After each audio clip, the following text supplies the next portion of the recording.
ఇది ముంబైలోని దేసర్కి చెందిన కథ. అక్కడ మేరీ ఇంకా తన భర్త స్టీవెన్ ఒక విశాలమైన బంగళాలో ఉంటారు.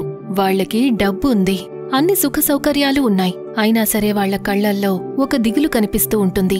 ఎందుకంటే కొన్ని నెలల క్రితం హాలోవీన్ చీకటి రాత్రిలో వాళ్ల కొడుకు చనిపోయాడు. ఇక ఆ విశాలమైన బంగళా నిర్మానుష్యంగా మారింది. ఏదో ఒక దిగులు అలముకుంది. స్టీవెన్, ఈ ఇల్లు చాలా నిశ్శబ్దంగా అనిపిస్తోంది. ప్రతిరోజూ ఒకేలాగా నిశ్శబ్దంగా. దీనికంటే కూడా అనాథాశ్రమం నుంచి ఒక పిల్లాడిని తెచ్చుకుంటే బావుండు. తన నవ్వు, తన అల్లర్లతో ఈ ఇల్లు మళ్లీ కళకళ్లాడుతుంది. మేరీ, స్టీవెన్ ఇద్దరూ అలాగే అనుకుంటారు. వాళ్లు అనాథాలయం నుంచి ఒక పిల్లాడిని, జాన్ ని దత్తత తీసుకుంటారు. వాళ్లు ముగ్గురు ఆ బంగళాలో సంతోషంగా ఉంటారు. కాలం గడుస్తుంది. మేరీ, స్టీవెన్ ఇంకా జాన్ గాఢ నిద్రలో ఉన్నప్పుడు వంటగదిలోంచి ఒక గ్లాసు పగిలిన శబ్దం వినిపిస్తుంది. ఎవరో గ్లాసుని చాలా బలంగా నేలమీదకేసి కొట్టినట్టుంటుంది. మేరీ నిద్రలేస్తుంది. తను భయపడిపోతూ వంటగది వైపు వెళ్తుంది. ఇక అక్కడ నేలమీద పగిలిపోయిన గ్లాస్ ముక్కలు ఉంటాయి. అక్కడ గోడమీద ఒక చిన్న పిల్లాడి నీడ కదులుతూ ఉంటుంది.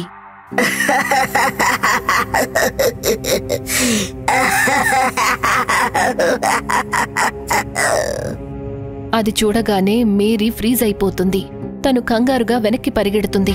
ఇక అక్కడ టీవీ దానంతటదే ఆన్ అవుతుంది. స్క్రీన్ మీద ఒక పిల్లాడు భయంకరమైన భూతం కాస్ట్యూమ్లో డాన్స్ చేస్తుంటాడు. ఇక జాన్ దానిని చూస్తుంటాడు. అదేంటి, డేవిడ్ డాన్స్ చేస్తున్నాడు.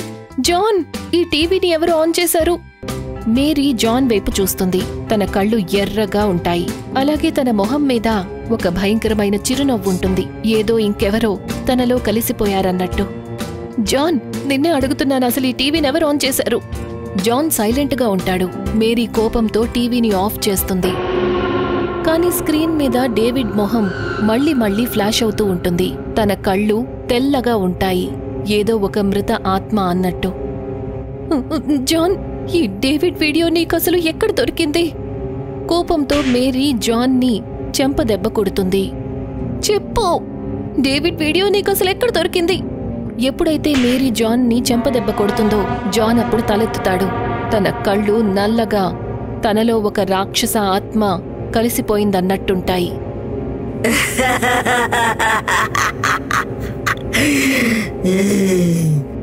ఇవాళ నేను నిన్ను వదిలిపెట్టను. జాన్ మేరీ వెనక పరిగెడతాడు. మేరీ భయంతో పరిగెడుతుంది. ఒక గది లోపలికి వెళ్లి తలుపులు మూసేస్తుంది. భయం కారణంగా తను అక్కడే కూర్చుండిపోతుంది.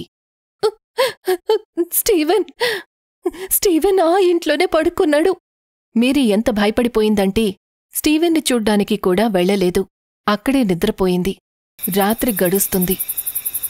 ఉదయం తను కళ్ళు తెరిచేసరికి తన దృష్టి గోడమీద పడుతుంది. అక్కడ రక్తంతో రాసుంటుంది. నువ్వు నన్ను ఎందుకు చంపావు? ఇప్పుడు నా వంతు. అది చూడగానే మేరీ కంగారు పడుతుంది. తను గట్టిగా అరుస్తుంది. ఇంటినుంచి బయటికి పరిగెడుతుంది. స్టీవెన్! జాన్! మేరీ చాలా గట్టిగా అరుస్తుంది. బంగళాలో ప్రతి మూల వెతుకుతుంది. కాని బంగళాలో స్టీవెనూ లేడు, జాన్ కూడా లేడు. మేరీ అక్కడ్నుంచి పారిపోతుంది.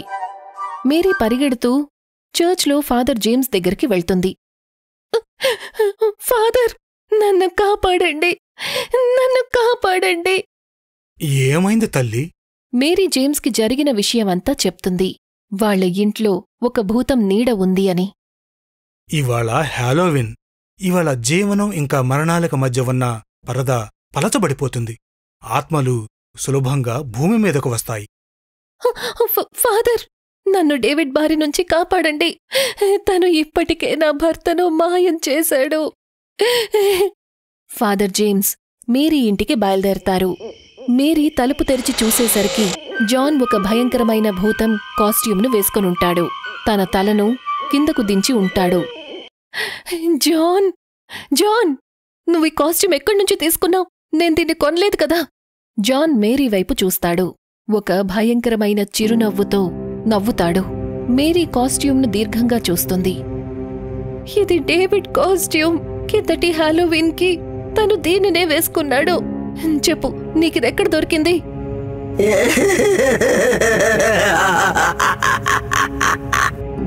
జాగ్రత్త మేరీ, డేవిడ్ ఆత్మ తిరిగొచ్చింది. జాన్ ఉన్నట్టుండి మేరీ మీదకు దూకుతాడు. అప్పుడే ఫాదర్ జేమ్స్ జాన్ మీద పవిత్రమైన నీరు చల్లుతాడు. జాన్ అక్కడే పడిపోతాడు, స్పృహ కోల్పోతాడు. ఈ ఆత్మ చాలా కోపంగా ఉంది. మనం ఆ దైవశక్తిని ఉపయోగించి తనని తరిమేయాలి. ఫాదర్ జేమ్స్ ఇంట్లో అన్ని వైపులా పవిత్రమైన జలాన్ని చల్లుతారు. తన సంచిలోంచి బైబిల్ తీస్తారు, కొవ్వొత్తులు వెలిగిస్తారు. అలాగే గది మధ్యలో ఒక క్రాస్ ఉంచుతారు. యేసుప్రభు నామముపై నేను నిన్ను ఆదేశిస్తున్నాను. నీ లక్ష్యం ఏమిటో చెప్పు. నువ్విక్కడికి ఎందుకొచ్చావు? ఉన్నట్టుండి గదిలో చల్లని గాలులు వీస్తాయి. కొవ్వొత్తులు ఆరిపోతాయి. జాన్ లేచి నిలబడతాడు, కళ్ళు నల్లగా, భయంకరమైన చిరునవ్వుతో. మా అమ్మా నాన్నలు నన్ను చంపేశారు. ఇప్పుడిది వాళ్ల వంతు. ఓ అశుద్ధమైన ఆత్మ, నేను ఆ యేసుప్రభువు పేరిట పారిపోవాలని ఆదేశిస్తున్నాను. కాని ఆత్మ మరింత శక్తివంతంగా మారుతుంది. క్రాస్ గాలిలో ఎగిరి గోడకు గుద్దుకుంటుంది, ముక్కలవుతుంది. ఫాదర్ మొహమంతా చెమటలు పట్టేస్తాయి. అతను మేరీ మీద అరుస్తాడు. చెప్పు మేరీ, మీరిద్దరు అసలు ఏమి పాపం చేశారు? అవును, నేను పాపం చేశాను. మేమే మా బిడ్డను చంపేశాము. అది హాలోవీన్ రాత్రి. నా కొడుకు డేవిడ్ భయంకరమైన భూతం కాస్ట్యూమ్ వేసుకుని తన స్నేహితులతో కలిసి ఊర్లో ట్రిక్ ఇంకా ట్రీటింగ్ కోసం బయలుదేరాడు. నాన్న, మీరు నా కోసం నా ఫేవరెట్ క్యాండీ తీసుకొచ్చారా? అవును బాబూ, ఇదిగో, ఇది స్పెషల్గా నీకోసమే తెచ్చాను డేవిడ్. డేవిడ్ ఎంతో సంతోషంగా క్యాండీ తిన్నాడు. కాని కొన్ని క్షణాలలో తను నొప్పితో అరిచాడు. క్యాండీలో సనైడ్ ఉంది.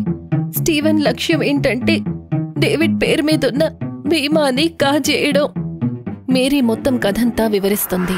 అప్పుడే డేవిడ్ ఆత్మ ఫాదర్ జేమ్స్ మీద దాడి చేస్తుంది. అతను స్పృహ తప్పి పడిపోతాడు.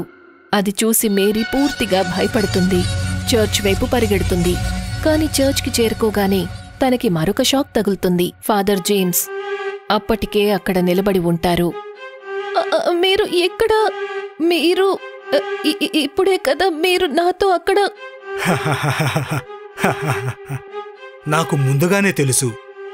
అందుకనే డేవిడ్ ఆత్మకు శక్తినివ్వడం కోసం నేను రహస్య బలి ఇచ్చాను. అదిగో చూడండి. మేరీ చూస్తుంది. ఫాదర్ జేమ్స్ తన భర్త స్టీవెన్ని బలి ఇస్తాడు. తన తల శరీరం నుండి వేరై ఉంటుంది. నువ్వు నన్ను మోసం చేశావు. నువ్వే నా భర్తను మాయం చేశావు. అవును, ఎందుకంటే పాపులకు శిక్ష పడాల్సిందే. నువ్వు నీ భర్త కలిసి పాపం చేశారు. జాన్ మేరీ ముందు నిలబడి ఉంటాడు. తన లోపల డేవిడ్ ఆత్మ ఉంటుంది. మీరిద్దరూ కలిసి నన్ను చంపారు. ఇప్పుడు నేను నిన్ను చంపుతాను. ఉన్నట్టుండి మేరీ శరీరమంతా చాలా నొప్పిగా ఉంటుంది. తన వేళ్లు నల్లగా మారిపోతాయి. ఏదో సైనైడ్ విషం మళ్లీ పని చేస్తున్నట్టు. ఎవరైనా కాపాడండి, కాపాడండి! మేరీ అక్కడే పడిపోతుంది. జాన్ శరీరం నుంచి డేవిడ్ ఆత్మ వెళ్ళిపోతుంది. మా మమ్మీకి ఏమయ్యింది? అంకుల్, డాక్టర్ దగ్గరికి తీసుకువెళ్దాం. జేమ్స్ ఇంకా జాన్ మేరీని హాస్పిటల్కి తీసుకువెళ్తారు. డాక్టర్ పరీక్షిస్తారు. ఆమె మృత్యువుకు కారణం సైనైడ్ అని చెప్తారు. హాలోవీన్ రాత్రి ఊర్లో పిల్లలందరూ ట్రిక్ ఇంకా ట్రీటింగ్ కోసం వెళ్తారు. జాగ్రత్త, క్యాండీ మాత్రం తినకండి.